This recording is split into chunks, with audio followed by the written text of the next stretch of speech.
In this example, we've got some data. We need to use it elsewhere, but we cannot have these gaps here.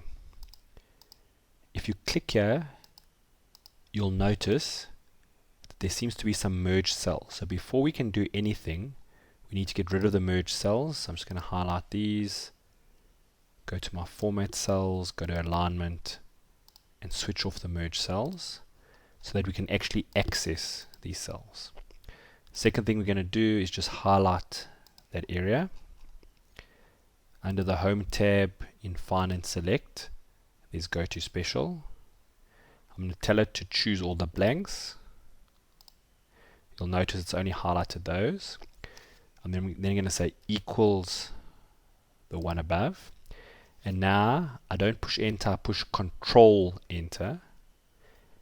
And it automatically fills in the correct items. Very important to remember, when you've done that, you cannot leave it like that. You must copy it